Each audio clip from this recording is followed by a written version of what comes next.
دوسری بیوی قسط نمبر 2۔ اس کے گھر کی تلاشی ضروری تھی۔ صبح ہوئی تو میں اس کے گھر کو چلا۔ اس کا باپ رات بھر تھانے کے باہر بیٹھا رہا تھا۔ وہ میرے سامنے آ کر منت سماجت کرنے لگا۔ میں نے اسے ساتھ لے لیا۔ اس نے بتایا کہ اس کا بیٹا بالکل بدھو ہے۔ اسے ہم نے منع کیا تھا کہ دوسری شادی نہ کرو۔ اگر کرنی ہی ہے تو اس گھر سے نہ کرو، کیونکہ لڑکی بھی مشکوک چال چلن کی ہے اور اس کی ماں بھی بہت چالاک اور عیار ہے۔ باپ نے کہا کہ اس کا بیٹا اتنا چالاک اور ہوشیار ہوتا کہ قتل تک کر سکتا تو مکان لڑکی کے نام نہ لکھ دیتا۔ میں نے اس سے پوچھا کہ مقتولہ کسی اور کو چاہتی تھی؟ اس سے پہلا والا تھانے دار اسی مکان میں رہتا تھا جس میں آپ رہتے ہیں۔ اس نے جواب دیا اس کا بیٹا جوان تھا۔ اس کے متعلق پتہ چلا تھا کہ اس لڑکی سے ملتا ملاتا تھا۔ بہرحال لڑکی اچھے چال چلن کی نہیں تھی۔ نوجوانی میں اس نے دوستانے گانٹنے شروع کر دیے تھے۔ یہ شخص چونکہ حلیم کا باپ تھا، اس لیے میں اس کی باتوں پر یقین نہیں کر سکتا تھا۔ اسے تو اپنے بیٹے کی حمایت کرنی تھی، تاہم میں نے اس کی کئی ایک باتیں ذہن میں رکھ لیں۔ اس سے بہت کچھ پوچھا اور اس کے جواب یاد کر لیے۔ حلیم کے گھر جا کر تلاشی لی، کونے خدرے بھی دیکھے، ٹرنک وغیرہ بھی کھول کر دیکھے۔ حلیم نے بیوی کی گمشدگی کے بعد اس کا ٹرنک نہیں دیکھا تھا۔ یہ میں نے دیکھا۔ حلیم ساتھ تھا۔ ٹرنک میں بڑی خوبصورت ٹین کی صندوقچی رکھی تھی جو تقریباً 1 فٹ لمبی اور 8 انچ چوڑی تھی۔ ایسی صندوقچیوں میں زیورات رکھے جاتے تھے۔ میں نے صندوقچی کھولی تو خالی تھی۔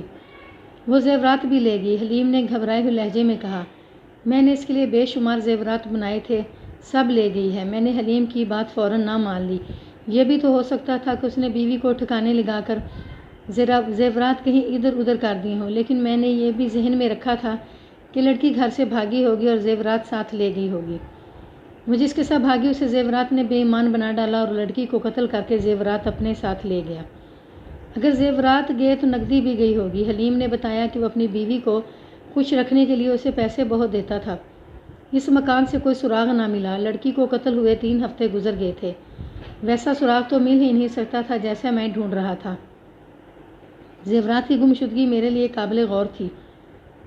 مجھے حلیم کی ساس کا خیال آ گیا۔ اس کے متعلق جو رپورٹیں ملی تھیں ان کے پیش نظر میں نے اس کے گھر کی تلاشی بھی ضروری سمجھی۔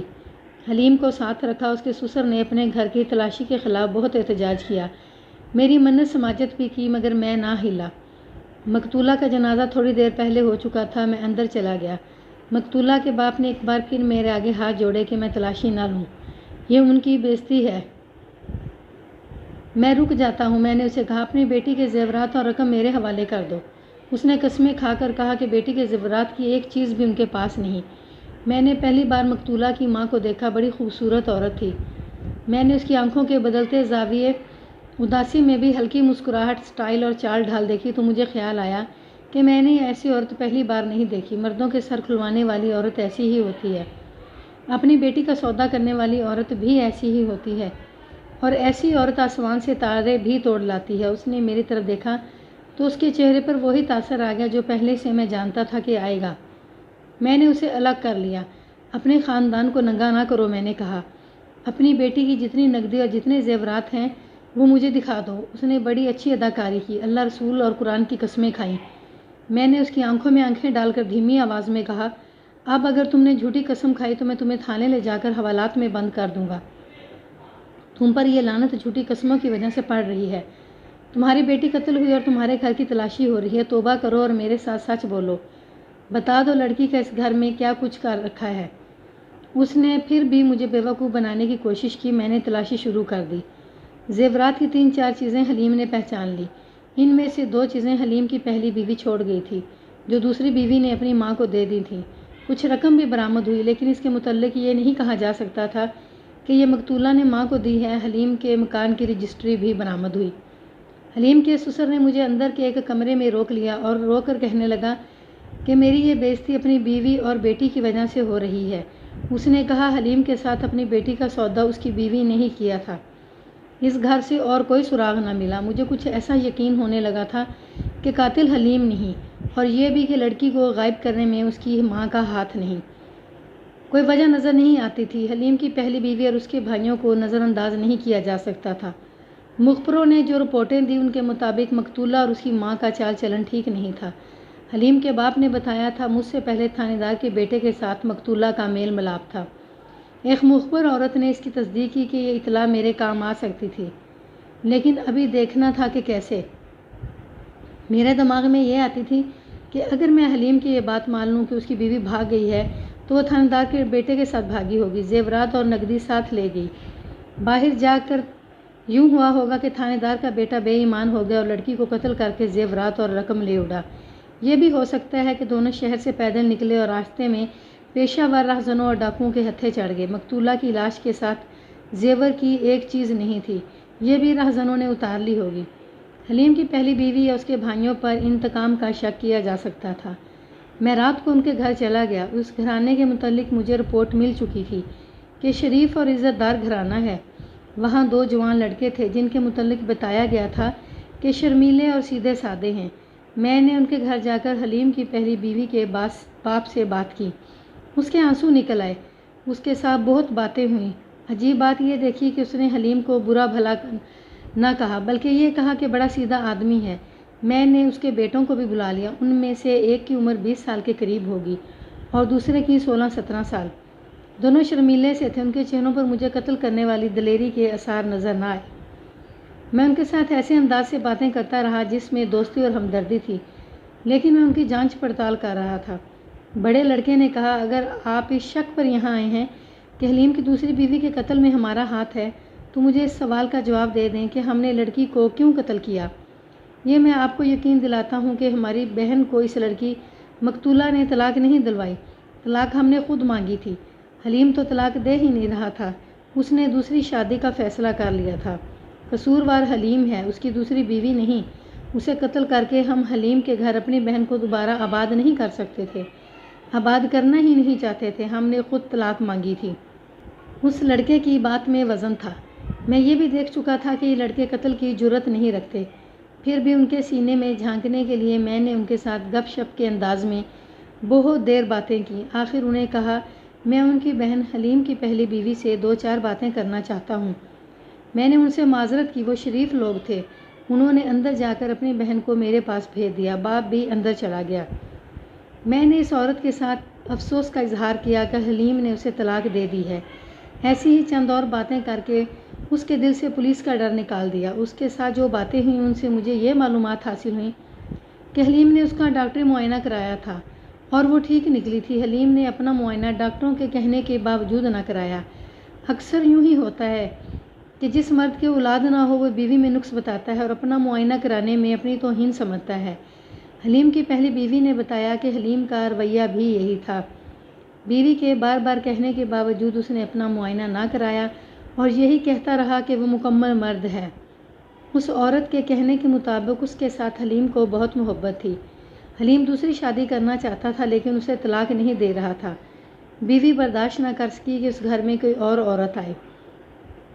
اس نے طلاق کی ضد کی۔ ادھر مقتولہ کے والدین نے بھی طلاق کی شرط عائد کر دی۔ حلیم نے پہلی بیوی سے کہا تھا کہ وہ اپنی محبت منتقل نہیں کرے گا، صرف اولاد کی خاطر شادی کر رہا ہے۔ اس نے یہ بھی کہا تھا کہ وہ اس عورت کو جائیداد کا حصہ دے گا اور اس کو اپنی اصلی بیوی سمجھے گا، مگر یہ عورت نہ مانی۔ میں نے اپنائیت کے انداز میں اپنی مطلب کی باتیں پوچھنی شروع کر دیں۔ میں نے یہ دیکھا کہ یہ جوان سال شریف ہے اور عقل والی بھی ہے۔ میں جانتی ہوں کہ آپ یہاں کیوں آئے ہیں، اس نے باوقار لہجے میں کہا۔ اگر آپ کو یہ شک ہے کہ میں نے حلیم کی دوسری بیوی کو اپنے بھائیوں سے یا کسی اور سے قتل کرایا ہے تو یہ وہم دل سے نکال دیں۔ اگر میرے دماغ میں جرم ہوتا تو میں ایک بڑا ہی آسان جرم کرتی۔ میرے خاوند کو اولاد کی ضرورت تھی اور وہ اولاد پیدا کرنے کے قابل نہیں تھا۔ میں بڑی آسانی سے اسے اولاد دے سکتی تھی۔ اس اولاد کا باپ کوئی اور ہی ہوتا، لیکن میرا خاوند اسے اپنی اولاد سمجھتا۔ میں طلاق سے بچ جاتی اور جائیداد کی وارث بنتی۔ اس لڑکی کو قتل کرنے سے کیا حاصل ہوتا؟ اس کا تو اس میں کوئی قصور نہیں تھا۔ مجھے یہ حسد بھی نہیں ہو سکتا تھا کہ اس کی بیوی سے حلیم کی اولاد پیدا ہوگی۔ حلیم 10 شادیاں کر لے، اس کی اولاد نہیں ہوگی۔ مجھے عورتوں نے بتایا ہے کہ یہ لڑکی ماں باپ کے ہاتھ نہیں آ رہی تھی، اس کی شادی زبردستی کی گئی تھی۔ شاید ماں نے اسے یہ لالچ دیا تھا کہ حلیم کا مکان ہاتھ آ جائے گا، زیورات اور رقم بھی مل جائے گی اور جو دل میں آئے کرنا۔ وہ کسی اور کو چاہتی تھی یا حلیم اسے پسند نہیں تھا؟ دونوں باتیں تھیں، اس نے جواب دیا۔ میں نے حلیم سے کہا تھا کہ دوسری شادی کرنی ہے تو اس لڑکی کے ساتھ نہ کرے۔ میں نے اسے بتا دیا تھا کہ اس لڑکی کی دوستی کس کے ساتھ رہی ہے اور وہ بعد میں یہاں بھی آتا رہتا ہے۔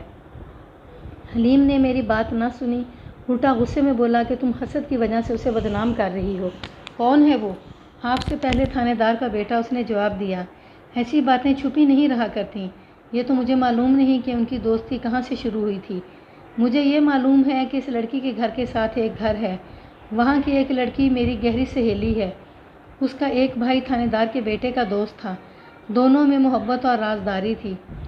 تھانے دار کے بیٹے کا نام امین ہے، وہ کبھی کبھی رات کو اپنے دوست کے گھر آ جاتا، وہ بیٹھک میں بیٹھتے تھے، کبھی لڑکی بیٹھک میں آ جاتی، کبھی چھتوں کے اوپر سے ادھر اسے آ جاتی اور امین اوپر چلا جاتا۔ میری سہیلی بتاتی ہے کہ یہ لڑکی اسے بڑے فخر سے اپنی محبت کے قصے سنایا کرتی تھی۔ میری اسی سہیلی کو اس نے بتایا تھا کہ اس کی شادی کہیں اور کی گئی تو وہ امین کے ساتھ بھاگ جائے گی۔ مجھ سے پہلا تھانے دار بھی مسلمان تھا، اسے یہاں سے گئے 1 سال ہونے کو آ رہا تھا۔ اس کے اس بیٹے کو میں نے دیکھا تھا، FA پاس کر چکا تھا۔ اس کا باپ اسے ASI بھرتی کروانے کی کوشش کر رہا تھا۔ مجھے چارج دے کر یہ تھانے دار وہاں سے 40 دور میل چلا گیا تھا۔ امین کو یہاں سے گئے 1 سال ہونے کو آیا ہے۔ میں نے حلیم کی پہلی بیوی سے کہا، وہ یہاں 3 بار آ چکا ہے۔ اس نے کہا، مجھے اس کی سہیلی نے بتایا ہے۔ اس عورت نے مجھے بڑی قیمتی بات بتا دی تھی۔ میں اسے تسلی دلاسا دے کر اس کے باپ اور بھائیوں سے سلام دعا کر کے رخصت ہوا۔ میں نے حلیم کی پہلی بیوی اس کی سہیلی کے بھائی کا نام پوچھ لیا تھا۔ میں نے دوسرے دن اسے تھانے بلایا۔ 18-19 سال کا یہ نوجوان بہت ڈرا ہوا تھا۔ میں نے اسے کہا میں اسے جو کچھ پوچھوں تو وہ بالکل سچ بتا دے اور کسی تھانے دار کے یا اس کے بیٹے سے نہ ڈرے۔ اس نے وہی تفصیل سے بات سنا دی جو حلیم کی پہلی بیوی نے اختصار سے سنائی تھی۔ اس نے یہ بھی بتایا کہ امین اپنے باپ کے چلے جانے کے بعد یہاں آتا رہا ہے اور لڑکی اسے حلیم کے گھر سے آ کر ملتی رہی ہے۔ وہ آخری بار کب آیا تھا؟ 20-22 روز گزرے وہ آیا تھا، اس نے جواب دیا۔ حلیم کی دوسری بیوی کو ساتھ لے کر گیا تھا۔ نوجوان نے یوں چونک کر میرے منہ پر نظریں جما دی جیسے میں نے اس کے دل میں خنجر اتار دیا ہو۔ میں چپ چاپ اسے دیکھتا رہا۔ اس کا سر ذرا ہلا اور اس کے چہرے کا رنگ بدلنے لگا، اس کے ہونٹ ہلے، لیکن اللہ کی قسم اس میں میرا کوئی قصور نہیں۔ اس نے بڑی مشکل سے کہا، وہ تھانے دار کا بیٹا ہے، بے شک وہ میرا دوست ہے، لیکن وہ بہت دلیر اور بدمعاش ہے، میں اسے ڈرتا ہوں۔ میں نے اسے حوصلہ دیا اور کہا کہ میں اسے ملزم نہیں سمجھ رہا۔ بہرحال اس نے مجھے بتایا کہ امین آیا اور اس کے گھر ٹھہرا تھا۔ اس نے ایک عورت کی زبانی حلیم کی دوسری بیوی کو یہ پیغام بھیج دیا تھا۔ اس نے اپنے اس دوست کو بتایا تھا کہ وہ لڑکی ہمیشہ کے لیے اپنے ساتھ لے جا رہا ہے۔ رات کے آخری پہر وہ چلا گیا تھا۔ اس کا یہ دوست اپنے گھر سے نہیں نکلا۔ اس سے چند روز بعد اسے امین کا خط ملا۔ اس میں اس نے ڈھکے چھپے الفاظ میں لکھا تھا کہ کام ہو گیا ہے اور تم دوستی کی قدر کرنا۔ اس کا مطلب یہ تھا کہ راز کو راز رکھنا۔ میں نے اس سے خط مانگا تو اس نے بتایا کہ وہ خط پھاڑ کر ضائع کر چکا ہے۔ لہٰذا اس نوجوان نے مجھے نہایت قیمتی بات بتائی۔ امین اس قدر آوارہ گرد اور گمراہ ہو گیا تھا کہ کئی مہینوں سے اپنے باپ سے الگ ہو چکا تھا۔ باپ اسے ASI بنوانا چاہتا تھا، لیکن لڑکا کسی اور طرف چل نکلا۔ اس نے اب میرے تھانے سے کم و بیش 90 میل دور ایک شہر میں چھوٹا سا ایک ہوٹل کھول رکھا تھا۔ میں نے اس عورت کو پکڑا جس کے متعلق اس لڑکے نے بتایا تھا کہ اس کے ذریعے لڑکی کو پیغام بھیجا گیا تھا۔ یہ ایک غریب عورت تھی۔ اس نے صاف بتا دیا کہ امین کے پیغام وہی لڑکی تک لے جاتی تھی۔ آخری پیغام یہ تھا کہ رات کے آخری پہر فلاں جگہ تیار ہو کر آ جانا۔ یہ عورت پیغام دے آئی تھی۔ میں نے اس عورت سے اپنے مطلب کی تمام باتیں پوچھ لیں۔ مجھے بڑے کارآمد گواہ ملتے جا رہے تھے۔ مجھے یقین ہو گیا کہ میں نے قاتل پکڑ لیا ہے۔ امین اس جرم کے لیے نہایت موزوں آدمی تھا۔ دیہات میں جاگیرداروں اور اونچی ذات کے ذمہ داروں کے بیٹے اور شہر اور دیہات میں تھانے داروں کے بیٹے اپنے آپ کو فرعون سمجھتے ہیں۔ وہ اس وہم میں مبتلا ہوتے ہیں کہ وہ قانون کی گرفت سے بالا ہیں۔ ہمارے ملک میں ہوتا یوں ہے کہ اس نسل کو قانون سے آزادی حاصل ہوتی ہے۔ امین اسی نسل سے تھا۔ اس کے دوست نے بتایا کہ امین باپ سے الگ ہو گیا ہے اور کہیں الگ کاروبار کر رہا ہے، تو مجھے یقین ہو گیا کہ اس نے لڑکی سے کہا کہ وہ سارے زیورات اور زیادہ سے زیادہ رقم ساتھ لے آئے۔ لڑکی زیورات اور رقم لے گئی۔ امین کو کاروبار کے لیے یا عیش و عشرت کے لیے یا جوئے میں لگانے کے لیے انہی چیزوں کی ضرورت تھی۔ اس نے لڑکی کا گلا گھونٹا اور اس کی لاش دفن کر کے زیورات اور نقدی لے گیا۔ صرف ایک سوال مجھے پریشان کر رہا تھا، اس نے لاش کو زمین میں دبانے کی بجائے گڑھا کس طرح کھودا تھا؟ کدال کے بغیر اتنی کھدائی ممکن نہیں تھی۔ کیا اس کے ساتھ کوئی اور آدمی تھا؟ میں نے اس جگہ خود ہی جانا بہتر سمجھا جہاں کے متعلق امین کے دوست نے بتایا تھا کہ وہ وہاں ہے۔ میں ہیڈ کانسٹیبل اور ایک کانسٹیبل کو ساتھ لے کر رات کی گاڑی سے روانہ ہو گیا۔ وہاں پہنچ کر میں تھانے میں چلا گیا۔ وہاں ہندو تھانے دار تھا جس کے ساتھ اچھی جان پہچان تھی۔ وہ امین کے باپ کو بھی جانتا تھا۔ میں نے اس تھانے دار کا نام لے کر کہا کہ اس کا بیٹا جس کا نام امین ہے وہ یہیں کہیں کوئی کاروبار کرتا ہے، میں اسے پکڑنے آیا ہوں۔ اس ہندو تھانے دار نے اپنے ہاتھ مار کر کہا، میں تمہیں بتاتا ہوں وہ کہاں ہے، اسے پکڑ کر لے جاؤ، لیکن یہ خیال کرنا کہ وہ بری نہ ہو۔ اس نے یہاں ہوٹل کھول رکھا ہے، اس ہوٹل کے اندر کمرے میں جوا چلتا ہے اور چور چکے اور گنڈے وہاں جمع رہتے ہیں۔ وہ میرے پاس آتا رہتا ہے اور اپنے باپ کا نام لے کر مجھے دوست بنائے رکھتا ہے۔ صاف کہو کہ ہوٹل کا چائے پانی تم تک پہنچتا رہتا ہے۔ میں نے ہنس کر کہا، چائے پانی نہ پہنچے تو اس کا اڈا ایک دن نہ چلنے دو۔ اس نے کہا اور پوچھا اس نے کیا کیا ہے؟ ایک لڑکی کے ساتھ محبت کی، پھر اسے گھر سے بیمہ زیورات اور رقم نکالا اور اسے قتل کر کے متاع لے آیا۔ شہادت بڑی پکی، میں نے جواب دیا۔ لاش بگڑ گئی تھی لیکن وارثوں نے شناخت کر لی ہے اور شہادت کی ایسی کڑیاں ملی ہیں کہ اس کے اقبالی بیان کی ضرورت ہی نہیں۔ ہندو تھانے دار نے ایک بغیر وردی کانسٹیبل کو امین کے ہوٹل میں یہ دیکھنے کے لیے بھیجا کہ وہ وہاں ہے یا نہیں۔ کانسٹیبل نے آ کر بتایا کہ وہیں ہے۔ تھانے دار میرے ساتھ ہو لیا۔ ہم ہوٹل میں گئے۔ امین ہمیں دیکھ کر دوڑا آیا، اس نے مجھے پہچان لیا۔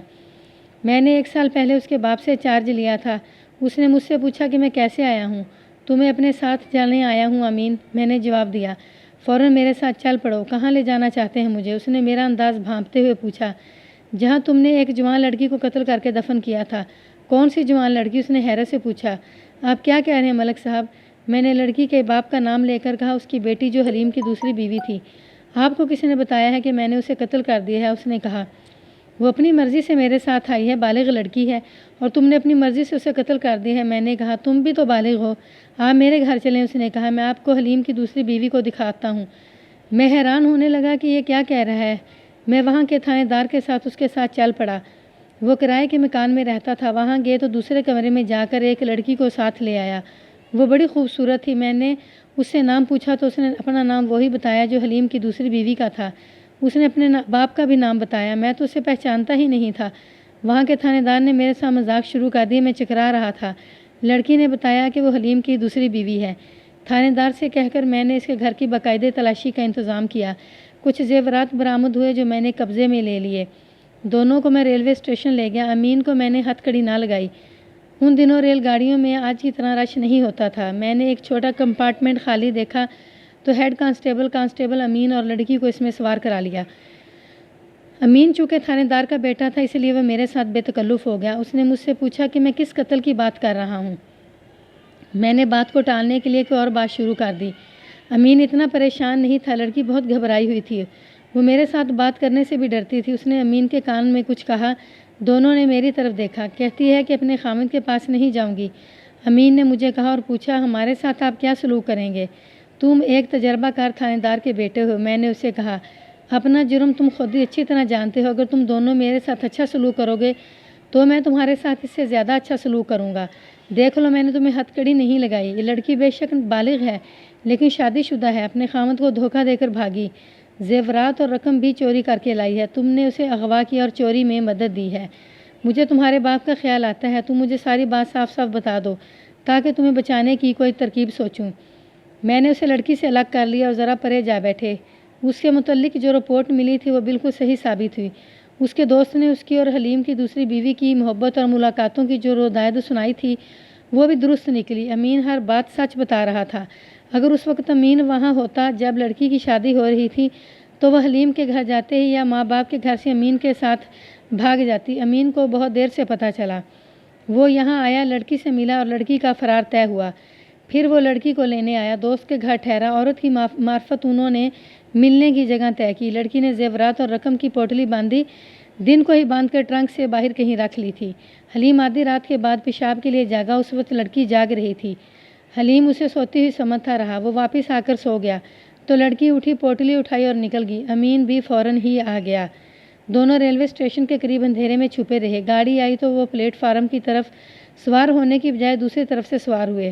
انہوں نے ٹکٹ نہیں لیے تھے۔ وہ اس شہر میں اترے اور کسی طرف سے اسٹیشن سے باہر نکل گئے۔ امین کو یہ معمولی سا ہوٹل کھولے 3-4 مہینے ہو گئے تھے۔ اس نے لڑکی کو نکاح کے بغیر داشتہ کے طور پر رکھا ہوا تھا۔ لڑکی سے میں نے الگ بات کی۔ امین نے اسے کہا کہ چھپانے کی ضرورت نہیں، ملک صاحب اپنے آدمی ہیں، ساری بات سنا دو۔ اس نے وہی بیان دیا جو امین دے چکا تھا۔ میں نے اس سے پوچھا کہ اس کی ماں کو اس کے فرار کا علم تھا۔ اس نے بتایا کہ ماں کو تو یہ بھی علم نہیں تھا کہ وہ امین کو چاہتی ہے اور اسے ملتی ملاتی ہے۔ ماں کے متعلق اس نے یہ بتایا کہ وہ اسے کہتی رہتی تھی کہ حلیم سے زیادہ پیسے لے کر گھر آتی رہو۔ اس طرح اس نے حلیم سے خاصی رقم بٹوری اور اپنی ماں کو دے دی۔ میں نے ان کے بیان سنے اور میں پریشان ہوتا رہا کہ وہ لاش کس کی تھی جسے اس لڑکی کے ماں باپ اور حلیم نے کہہ دیا تھا کہ اسی کی ہے۔ میں نے لڑکی کے سینڈل دیکھے، وہ اسی قسم کے تھے جیسے لاش کے پاؤں میں تھے۔ مجھے اس کے کپڑے کچھ اور قسم کے لگے۔ ہم اپنے تھانے میں پہنچے تو میں نے لاش کے ساتھ برآمد ہونے والا ایک چیتھڑا لڑکی کو دکھا کر پوچھا کہ اس کے پاس اس قسم کا سوٹ ہے۔ اس نے بتایا کہ اس کا ایک سوٹ بالکل اسی کپڑے اور اسی رنگ کے پھولوں کا ہے۔ حلیم، لڑکی کی ماں اور اس کے باپ کو تھانے بلایا۔ تینوں لڑکی کو دیکھ کر اس طرح حیران ہوئے جیسے ڈر بھی رہے ہوں۔ ماں اپنی بیٹی سے لپٹ گئی۔ ان کے پوچھنے کے باوجود میں نے انہیں نہیں بتایا کہ لڑکی مجھے کہاں سے ملی۔ میرے ذہن پر وہ لاش سوار ہوگی جو برآمد ہوئی تھی اور اسے ان لوگوں نے اپنی بیٹی سمجھ کر پورے احترام اور تمام تر رسموں کے ساتھ دفن کیا تھا۔ اس موقع پر مجھے اپنی حماقت کا احساس ہوا۔ میں ان 3 احمقوں کی باتوں میں اور فرض کے ساتھ اپنی دینداری میں الجھ گیا تھا۔ میں نے لاش کی شناخت بھی غلط کرائی تھی۔ لاش کا چہرہ اتنا سوجا ہوا تھا، آنکھیں بند اور دبی ہوئی تھیں۔ اسی شام امین کا باپ آ گیا۔ وہ 40 میل دور کے ایک تھانے کا انچارج تھا۔ اسے ہندو تھانے دار نے بذریعہ فون اطلاع دی تھی کہ اس کا بیٹا پکڑا گیا ہے۔ وہ اپنے بیٹے کو چھڑانے آیا تھا۔ اس نے بیٹے کو بہت گالیاں دیں۔ پھر مجھ سے پوچھا کہ یہ کیا قصہ ہے۔ میں نے اسے بتا دیا۔ اس کے بعد جو کچھ ہوا اور ہم نے کیا کیا وہ سنانے کی ضرورت نہیں۔ لڑکی نہ حلیم کے ساتھ جانے پر رضامند تھی نہ ماں باپ کے ساتھ۔ امین کے باپ نے حلیم سے کہا کہ اس نے اپنی بیوی کی کرتوت دیکھ لی ہے، اب وہ اسے بیوی بنا کر نہیں رکھے گا، لہذا اسے طلاق دے دے۔ مجھے مکان واپس دلا دو، حلیم نے کہا، زیورات بھی دلا دو اور طلاق لے لو۔ یہ مذاکرات امین کا باپ کر رہا تھا۔ اس نے لڑکی کے ماں باپ کو راضی کر لیا کہ وہ مکان کی رجسٹری دے دیں۔ انہوں نے کاغذات دے دیے۔ دوسرے دن تحصیل کے دفتر میں جا کر لڑکی نے مکان حلیم کے نام کرا دیا اور حلیم نے ایک شرط یہ بھی منوا کر طلاق دی کہ وہ حق مہر اور ماہوار خرچ نہیں دے گا۔ لڑکی نے تحریر دے دی کہ حق مہر اور خرچ معاف کرتی ہے۔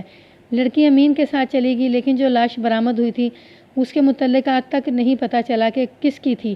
تحصیل کے تمام تھانوں سے پتہ کرایا، کسی بھی تھانے میں کسی عورت کی گمشدگی کی رپورٹ نہیں آئی تھی۔ میرا خیال تھا کہ پیشہ ور مجرم اسے کہیں دور سے اغوا کر کے لائے تھے اور کسی وجہ سے اسے قتل کر کے دفن کر گئے تھے۔